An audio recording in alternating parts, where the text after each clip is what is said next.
Hello welcome जय हिंद प्यारे दोस्तों फॉर्मेटिव स्टडी में आपका स्वागत है।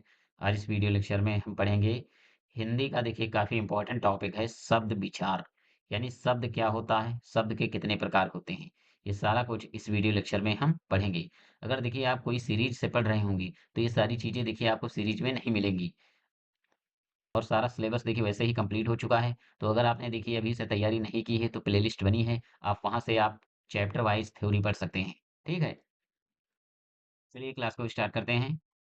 तो सबसे पहले हम समझते हैं कि शब्द क्या होता है। तो देखिए शब्द क्या है। शब्द वह स्मॉलेस्ट मीनिंगफुल अर्थपूर्ण इकाई है। मीनिंगफुल मतलब अर्थपूर्ण, ठीक है, जिसका कोई अर्थ हो, जिसके द्वारा हम अपने भाव, विचार या जानकारी को अभिव्यक्त करते हैं। शब्द ध्वनि और अर्थ का मेल होता है। ठीक है, जब किसी ध्वनि समूह का कोई निश्चित अर्थ होता है तब उसे शब्द कहा जाता है। ठीक है, ये तो हुआ देखिए शब्द क्या है। अब अगर देखिए आपको एक लाइन में शब्द की परिभाषा लिखनी है तो देखिए क्या लिखेंगे। तो देखिए वर्णों के सार्थक योग को शब्द कहते हैं।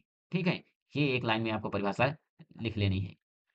तो देखिए उदाहरण, पुस्तक ये क्या है, एक शब्द है, इसका भी एक मतलब होता है। जैसे गाय है, इसका भी एक मतलब होता है, यानी शब्द ऐसा है जिसका एक कोई मतलब हो। जैसे अगर हम इस गाय को इस प्रकार लिख दें, या पहले लिख दें और गा बाद में लिखें, तो क्या इसका कोई मतलब निकल रहा है, यानी इसका कोई अर्थ निकल रहा है। तो देखिए ये शब्द नहीं है। ठीक है, इसका कोई अर्थ ही नहीं है। जैसे लिखा है खेलना, ठीक है, ये भी इसका एक मतलब है। अच्छा, आदि, ये सब क्या है, शब्द हैं। चलिए अब हम समझते हैं शब्दों के प्रकार। तो देखिए शब्दों के प्रकार, तो शब्द देखिए मुख्य रूप से 4 प्रकार के होते हैं। ठीक है? तो देखिए पहला है उत्पत्ति के आधार पर शब्दों के प्रकार। तो सबसे पहले हम समझते हैं उत्पत्ति के आधार पर शब्द कितने होते हैं। तो ये होते हैं देखिए 5 प्रकार के। एक है तत्सम, तद्भव, देशज, विदेशी और संकर शब्द। अगला है देखिए व्युत्पत्ति या रचना के आधार पर शब्दों के प्रकार।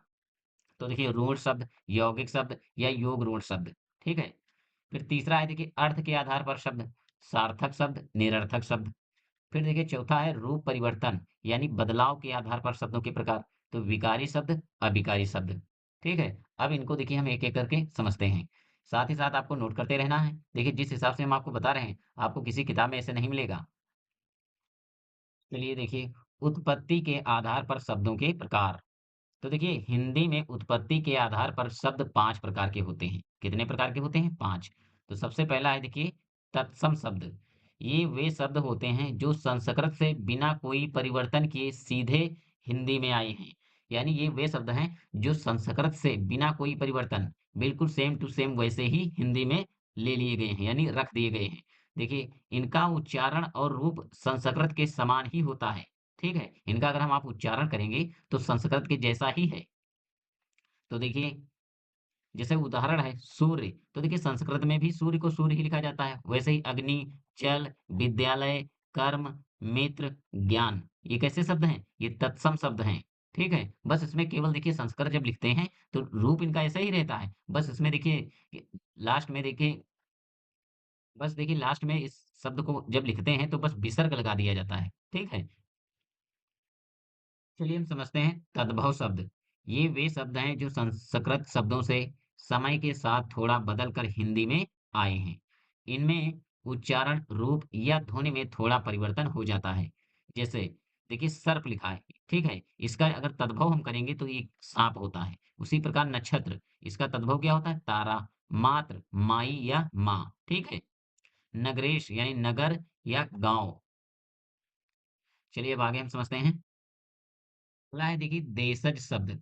ये वे शब्द होते हैं जो किसी भी भाषा जैसे संस्कृत आदि से नहीं आए हैं, बल्कि देश की लोक भाषाओं या बोलियों से उत्पन्न हुए हैं।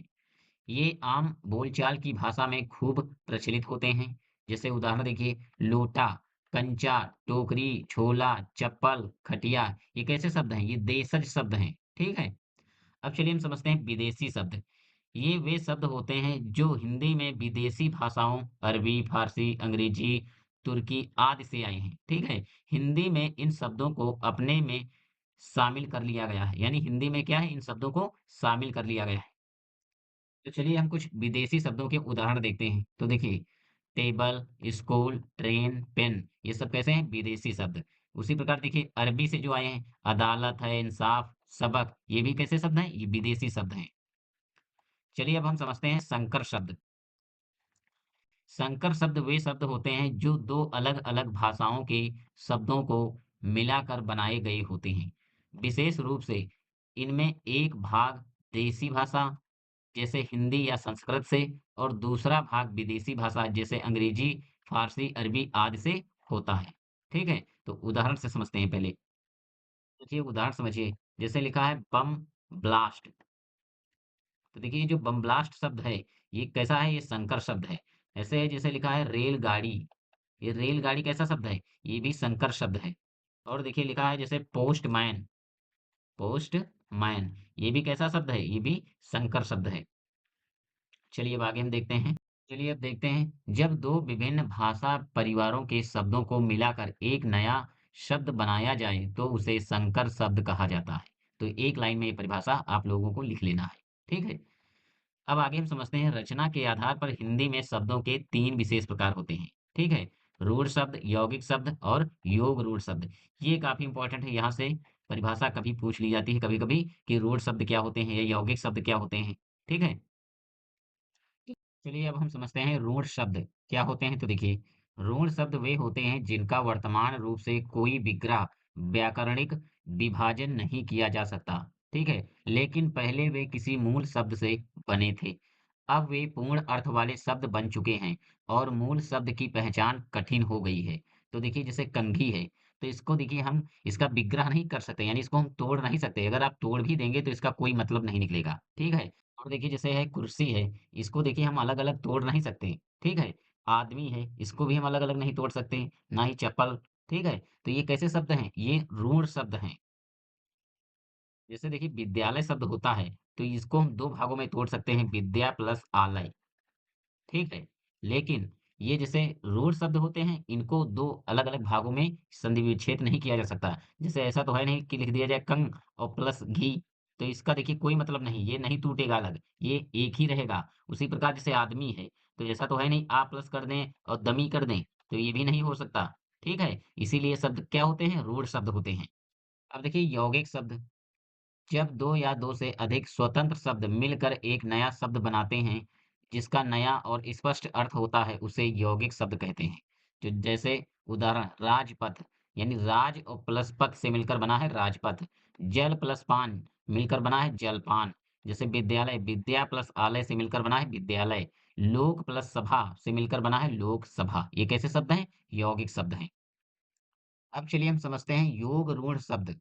जब दो या अधिक शब्द मिलकर एक ऐसा नया शब्द बनाते हैं जिसका अर्थ उन दोनों शब्दों के सामान्य अर्थ से अलग हो जाता है और वह एक निश्चित विशेष अर्थ देने लगता है, तब उसे योग रूढ़ शब्द कहते हैं। तो जैसे देखिए एक शब्द है राज और एक शब्द है कुमार, यानी इसका क्या मतलब है? राजकुमार, यानी इसका मतलब क्या हुआ? राजा का बेटा। इसका देखिए इन दोनों को हमने जोड़कर लिखा तो देखिए बना राजकुमार और इसका अर्थ दूसरा निकल रहा है, नहीं इसका अर्थ निकल रहा है राजा का बेटा, यानी राजकुमार। अगला है देखिए धनुष बाण, यानी धनुष प्लस बाण। ठीक है, अस्त्र शस्त्र का संयुक्त अर्थ। ठीक है, चक्रवर्ती, चक्र प्लस वर्ती, यानी सम्राट, ना कि सिर्फ चक्र घुमाने वाला। ये कैसे शब्द हैं? योग रूढ़ शब्द हैं। तो चलिए अब हम समझते हैं अर्थ के आधार पर शब्दों के प्रकार। तो अर्थ के आधार पर शब्द 2 प्रकार के होते हैं, सार्थक और निरर्थक। देखिए सार्थक शब्द वे शब्द जिनका कोई निश्चित और स्पष्ट अर्थ होता है, उन्हें सार्थक शब्द कहते हैं।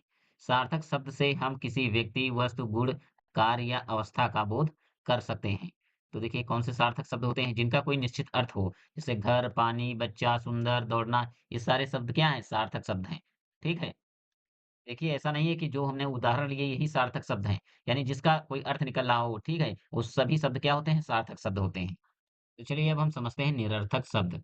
वे शब्द या ध्वनियाँ जिनका कोई निश्चित अर्थ नहीं होता, निरर्थक शब्द कहलाते हैं। ठीक है? यानी इनका कोई निश्चित अर्थ नहीं होता। तो देखिए उदाहरण समझिए, जैसे लिखा है पानी, ये पानी कैसा शब्द है? ये सार्थक शब्द है। अगर इसको हम कह दें वाणी, यानी जैसे आप बोलचाल की भाषा में इनका प्रयोग ज़्यादा करते हैं, जैसे पानी, वाणी, तो ये वाणी शब्द है, ये क्या है? निरर्थक शब्द है। जैसे लिखा है खाना, ये खाना शब्द देखिए सार्थक है, लेकिन कह दिया जाए वाना, ठीक है? खाना-वाना, पानी-वानी, ठीक है? और रोटी, रोटी एक ऐसा शब्द है, ये सार्थक कह दिया जाए रोटी, ओटी, यानी रोटी, ओटी। देखिए रोटी, ओटी या फिर रोटी, सोटी भी कहते हैं इसको देखिए। ये आप देखिए डेली बोलचाल भाषा में यूज़ करते हैं, जैसे चाय, साय, ठीक है? तो ये शब्द कैसे होते हैं? निरर्थक शब्द, इनका कोई मतलब नहीं होता। अगला है देखिए रूप परिवर्तन या बदलाव के आधार पर शब्दों के प्रकार। तो देखिए रूप परिवर्तन या बदलाव के आधार पर शब्द 2 प्रकार के होते हैं। एक होता है विकारी शब्द और एक अविकारी शब्द। तो चलिए समझते हैं। तो सबसे पहले हम देखते हैं विकारी शब्द। वे शब्द जिनमें लिंग, वचन, काल, पुरुष, कारक आदि के अनुसार रूप बदलता है, ठीक है? उन्हें विकारी शब्द कहते हैं। जैसे संज्ञा, सर्वनाम, विशेषण, क्रिया आदि ये सब कैसे शब्द हैं? ये विकारी शब्द हैं। यानी संज्ञा शब्द जितने होते हैं विकारी शब्द होते हैं। सर्वनाम शब्द वो भी विकारी होते हैं। विशेषण शब्द वो भी विकारी शब्द होते हैं। ठीक है? चलिए अब हम समझते हैं अविकारी शब्द। तो देखिए परिभाषा, वे शब्द जिनमें कोई रूप परिवर्तन नहीं होता, यानी जो हमेशा एक जैसे ही रहते हैं, उन्हें अविकारी शब्द कहते हैं। ठीक है? इनका कोई रूप परिवर्तन नहीं होता और ये हमेशा एक जैसे रहते हैं। ठीक है? तो चलिए उदाहरण देखते हैं। तो देखिए उदाहरण क्रिया विशेषण, यानी जो क्रिया विशेषण वाले शब्द होते हैं वो भी अभिकारी शब्द होते हैं। जैसे बहुत, धीरे, तुरंत, ये सब कैसे हैं? ये क्रिया विशेषण शब्द हैं। समुच्चय बोधक शब्द ये भी अभिकारी शब्द होते हैं। संबंध बोधक शब्द ये भी अभिकारी शब्द होते हैं। और विस्मय आदि बोधक शब्द ये भी कैसे होते हैं? अभिकारी शब्द होते हैं। की क्लास में हमने पढ़ा शब्द विचार, यानी शब्दों के कौन-कौन से प्रकार होते हैं, ठीक है? तो उम्मीद करता हूँ कि आपको शब्द विचार ये जो टॉपिक है बिल्कुल क्लियर हो चुका होगा और आपने शब्दों के कौन-कौन से प्रकार हैं, ये सारा कुछ आपने समझ लिया होगा और साथ ही साथ आपने नोट कर कर लिया होगा। तो चलिए हम थोड़ा-सा रिकैप देख लेते हैं, यानी थोड़ा-सा रिवीजन कर लेते हैं कि हमने अभी तक क्या-क्या पढ़ा। देखिए, सबसे पहले हमने पढ़ा शब्द क्या होता है, यानी शब्द की परिभाषा। फिर हमने शब्दों के प्रकार, यानी उत्पत्ति के आधार पर शब्द तत्सम, तद्भव, देशज, विदेशी और संकर शब्द। फिर इसके बाद हमने पढ़ा उत्पत्ति, यानी व्युत्पत्ति या रचना के आधार पर शब्दों के प्रकार। तो रूढ़ शब्द, यौगिक शब्द, योग रूढ़ शब्द। फिर इसके बाद हमने पढ़ा अर्थ के आधार पर शब्द। तो देखिए सार्थक शब्द और निरर्थक शब्द। फिर इसके बाद देखिए चौथा टाइप हमने पढ़ा रूप परिवर्तन या बदलाव के आधार पर शब्दों के प्रकार। तो देखिए विकारी शब्द और अविकारी शब्द। तो चलिए आज की क्लास को हम यहीं पर विराम देते हैं। अगर आपने वीडियो को लाइक नहीं किया है तो लाइक कर दीजिए। अगर चैनल को सब्सक्राइब नहीं किया है अभी तक तो आप सब्सक्राइब कर दीजिए और दोस्तों तक शेयर भी कर दीजिए। जय हिंद।